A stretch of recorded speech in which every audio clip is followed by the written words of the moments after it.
Legal rules के तहत नहीं, मॉरलिटी के हिसाब से भी, नैतिकता के हिसाब से भी पार्लियामेंट, जिसको हम लोकतंत्र का मंदिर मानते हैं, वहां पर ई सिगरेट लाना ये तो कानून के खिलाफ है। आप कानून के रक्षक है तो कानून के भक्षक पार्लियामेंट में कैसे बन सकते हैं?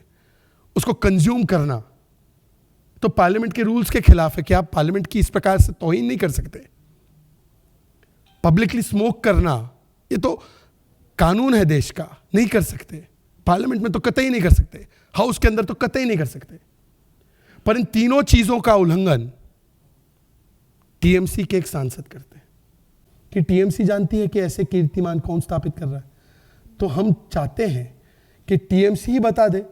भाई, इससे बेहतर क्या हो सकता है कि अपराध की सजा मिले, उससे पहले अपना अपराध स्वीकार लो। शीतकालीन सत्र शुरू होने से पहले प्रधानमंत्री नरेंद्र मोदी जी ने सभी सांसदों से और खास करके विपक्ष के मित्रों से एक विनम्र आह्वान किया था कि संसद, जिसे हम लोकतंत्र का मंदिर मानते हैं, उसमें ड्रामा को नहीं डिलीवरी को तरजीह दी जानी चाहिए, डिसरप्शन को नहीं डिस्कशन को तरजीह दी जानी चाहिए, कॉन्फ्रंटेशन को नहीं कंसेंसस को तरजीह दी जानी चाहिए, नारे को नहीं नीति को और नियत को तरजीह दी जानी चाहिए।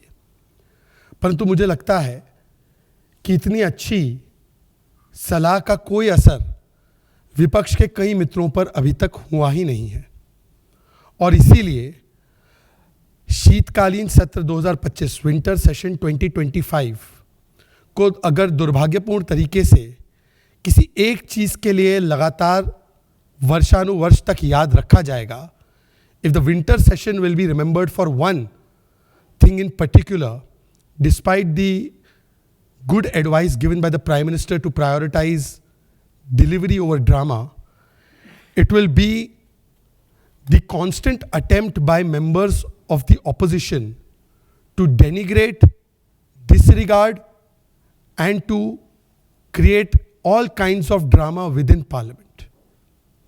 दुर्भाग्यपूर्ण तरीके से लोकतंत्र के मंदिर में शीतकालीन सत्र को 2025 को अगर किसी एक चीज के लिए याद किया जाएगा तो संसद की मर्यादा में भंग करने के लिए और उसे तार तार करने के लिए उसे वर्षानुवर्ष तक विपक्ष को जिम्मेदार ठहराया जाएगा। और आज तो मैं कह सकता हूं कि नया कीर्ति स्थापित हो गया पार्लियामेंट में। अभी इसी सत्र में, in this session, we have seen कि एक सांसद एक कुत्ते को लेकर आती है पार्लियामेंट में। हमें कुत्ते से कोई दर्द नहीं है, हम तो पशु प्रेमी हैं, हम तो गौ माता के भक्त भी हैं। पर कुत्ते को ले आने के बाद सांसद कहती है कि ये तो नहीं काटता जो अंदर है, मतलब हमारे पार्लियामेंट्री स्टाफ, पार्लियामेंट्री सिक्योरिटी और मेंबर्स ऑफ पार्लियामेंट, ये कुत्ते हैं जो काटते हैं। उनसे जब पूछा गया कि पार्लियामेंट्री प्रिविलेज मोशन आपके खिलाफ हो सकता है, तो उन्होंने जिस प्रकार का भाव वाव करके प्रतिक्रिया दी वो सबके सामने है। इसको एंडोर्स करने का अगर काम किसी ने किया तो राहुल गांधी ने इस बयान को और इस कृत्य को एंडोर्स भी किया। और आज हमने देखा है कि एक बहुत ही दुर्भाग्यपूर्ण घटना घटी है, जिसके बारे में माननीय सांसद अनुराग ठाकुर जी ने सदन को और स्पीकर को अवगत कराया। जैसे कि आपको पता है कि पूरे देश में ई सिगरेट्स 2019 से पूरी तरह से प्रतिबंधित है। There is a complete ban on e cigarettes in the country, across the country. मतलब कि sale, purchase, import, export, storage, रखना, ये सब कुछ प्रतिबंधित है 2019 के कानून के तहत। और आपको ये भी पता है कि cigarette and tobacco products act के तहत पब्लिकली स्मोक करना भी अलाउड नहीं है। खास करके ऐसी चीज़ों का सेवन, ऐसी चीज़ों का यूज पार्लियामेंट्री प्रेमाइसेस में और पार्लियामेंट हाउस के अंदर तो पूर्ण तरीके से पार्लियामेंट के रूल्स के तहत भी वर्जित है। केवल लीगल रूल्स के तहत नहीं, मॉरलिटी के हिसाब से भी, नैतिकता के हिसाब से भी पार्लियामेंट, जिसको हम लोकतंत्र का मंदिर मानते हैं, वहां पर ई सिगरेट लाना ये तो कानून के खिलाफ है। आप कानून के रक्षक है तो कानून के भक्षक पार्लियामेंट में कैसे बन सकते हैं? उसको कंज्यूम करना तो पार्लियामेंट के रूल्स के खिलाफ है कि आप पार्लियामेंट की इस प्रकार से तौहीन नहीं कर सकते। पब्लिकली स्मोक करना ये तो कानून है देश का, नहीं कर सकते। पार्लियामेंट में तो कतई नहीं कर सकते, हाउस के अंदर तो कतई नहीं कर सकते। पर इन तीनों चीजों का उल्लंघन टीएमसी के एक सांसद करते हैं, और इसी के बारे में बड़े दुख के साथ, बड़े दर्द के साथ अनुराग ठाकुर जी ने स्पीकर को अवगत कराया, जिस पर संज्ञान लेते हुए स्पीकर ने भी कहा कि यह पूर्ण तरीके से गलत है, इसके ऊपर पूर्ण जांच होगी, इन्वेस्टिगेट होगा। पार्लियामेंट तो ऐसी जगह जहां पर सीसीटीवी फुल कवरेज होता ही है, तो ज़्यादा मुश्किल नहीं होगा कार्य देखना कि अनुराग जी ने जो भी बोला है उसमें कितनी सत्यता है और कौन इसके पीछे है। और स्पीकर ने यह कहा है, आश्वासन दिया है कि जो भी गिल्टी पाया जाएगा उसके ऊपर उपयुक्त कार्रवाई होगी। वो तो कानूनी प्रक्रिया है, प्रोसेस ऑफ पार्लियामेंट है, वो लागू होगा। पर आज सवाल यह बनता है कि जो लोग अपने आप को तथाकथित रूप से संविधान के रक्षक, पार्लियामेंट्री डेमोक्रेसी के रक्षक, कानून के रक्षक बताने में बहुत गर्व महसूस करते हैं, कभी वो पार्लियामेंट की डिग्निटी और मर्यादा को ड्रामा करते हुए एक पशु को ले आते हैं और पार्लियामेंट्री स्टाफ की तुलना पशु से करते हैं।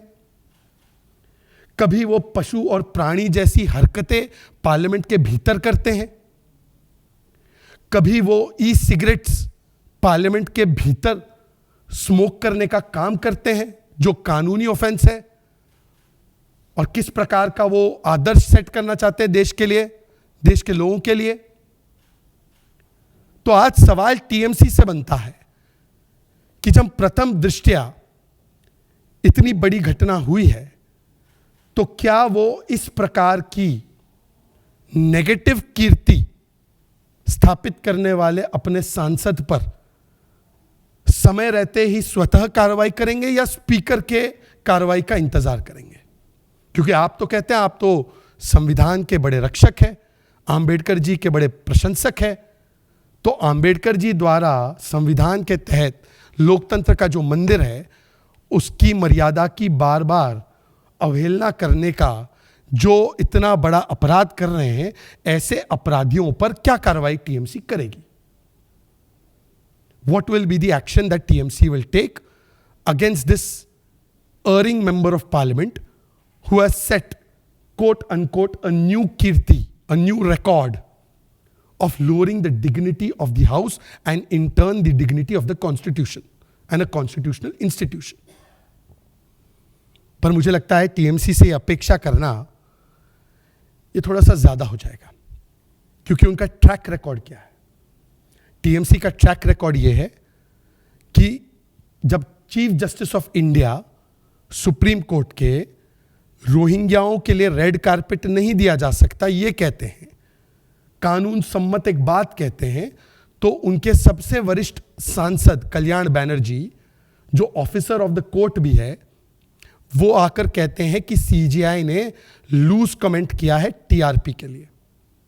ये टीआरपी था या ये कल्याण बनर्जी का VRP, voting rate, vote rating point, vote bank rating point था, ये जनता तय कर सकती है। ये वो पार्टी है जिसका ट्रैक रिकॉर्ड है कि उनके सांसद सदन के पटल पर खड़े होकर, सदन के स्टेयर्स पर खड़े होकर officer of Rajya Sabha, chairman Rajya Sabha की मिमिक्री करते हैं और उनको बॉडी शेम करते हैं, उनके पोस्चर का मजाक उड़ाते हैं, और उसको फिल्म भी किया जाता है नेता प्रतिपक्ष के द्वारा। ये वो पार्टी है या ये वो अलायंस है जो पार्लियामेंट में गले पड़ने से लेकर आंख मारने तक के कृत्य करती है।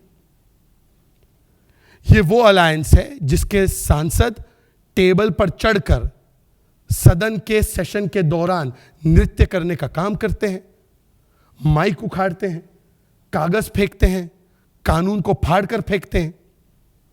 ये वो सांसद है जो मार्शल से भी हाथापाई करने पर आमादा हो जाते हैं। और एलओपी का तो क्या ही कहा जाए।